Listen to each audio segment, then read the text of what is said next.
राज्यात सध्या भोंदूबाबाच्या कारनाम्याचे एकामागून एक धक्कादायक प्रकार समोर येत आहे आणि लोकांच्या श्रद्धेचा गैरफायदा घेऊन लाखो रुपयाची फसवणूक, महिलांवर अत्याचार आणि गंभीर आजार बरे करण्याच्या खोट्या गप्पा अशा घटनेंनी समाज हादरून गेला आहे.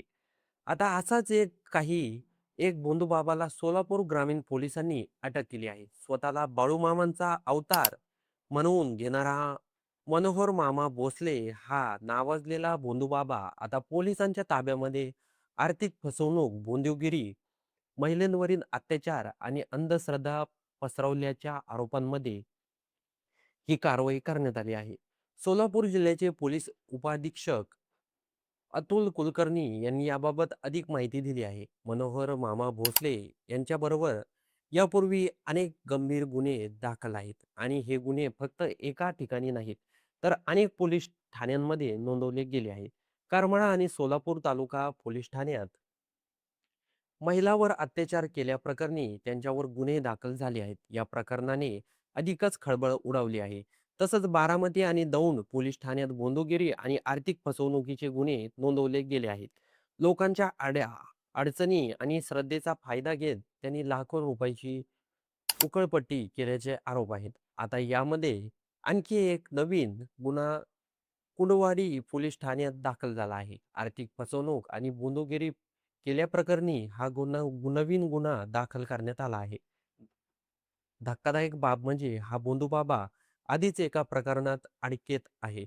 महिलांवरील अत्याचाराच्या प्रकरणात त्याला अटक करण्यात आली आहे. मात्र बार्शी सत्र न्यायालयाने त्याला जामीन मंजूर केला आहे आणि तो जामिनावर बाहेर येताच कुर्डवाडी पोलिसांनी त्याला पुन्हा ताब्यात घेतला आहे. मनोहर मामा भोसले यांच्यावर आणखी एक गंभीर आरोप आहे. तो म्हणे कॅन्सर सारखे गंभीर आजार बरे करतो. अशा प्रकारच्या खोट्या आश्वासनांनी अनेकांना जाळ्यात ओढलं जात आहे. लोकांच्या भीतीचा आणि आजारपणाचा फायदा घेत तो मोठे मोठे दावे करत होता. माझ्या पूजेमुळे आजार बरा होईल, माझ्या आशीर्वादामुळे उद्योगधंदा वाढेल, माझ्या भक्तीमुळे संकट दूर होईल, अशा खोट्या गोष्टी सांगून लोकांकडून पैसे उकळले जात होते. एका तक्रारदाराने सांगितलं की व्यवसाय आणि उद्योगधंद्यात भरभराट आणण्यासाठी पूजा अर्चा करावी लागेल, असं सांगून मनोहर मामा आणि त्यांच्या साथीदाराने 2 लाख रुपयाची मागणी केली आहे. त्यातील 50,000 रुपये संबंधित व्यक्तीने दिलेही, पण नंतर आपली फसवणूक झाल्याचं लक्षात आलं. त्यानंतर त्या व्यक्तीने थेट कुर्डवाडी पोलीस ठाण्यात धाव घेतली आणि तक्रार दाखल केली. यानंतर पोलिसांनी तपास सुरू केला.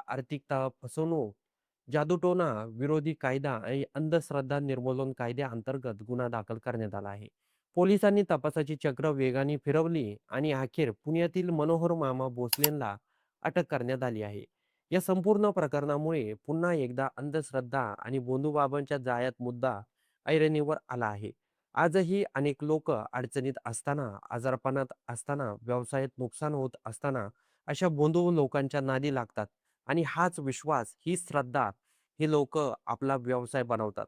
लोकांच्या भावना, भीती आणि अडचणीचा गैरफायदा घेत हे भोंदूबाबा लाखो रुपये कमवतात. मात्र आता पोलिसांची कारवाई सुरू झाली आहे आणि अशा लोकांवर कठोर कारवाई व्हावी अशी मागणी जोर धरत आहे. समाजात अंधश्रद्धा पसरवणाऱ्या, महिलांवर अत्याचार करणाऱ्या आणि आर्थिक फसवणूक करणाऱ्या अशा भोंदूबाबांना वेळीच आवर घालणं गरजेचं आहे. नाहीतर अशा घटना वाढतच जातील. या प्रकरणात पुढे आणखी कोणते धक्कादायक खुलासे येतात, हे पाहणं महत्त्वाचं ठरणार आहे. तर मंडळी, या घटनेबद्दल आपलं काही मत असेल, तर ते कमेंट बॉक्समध्ये नोंदवायला विसरू नका.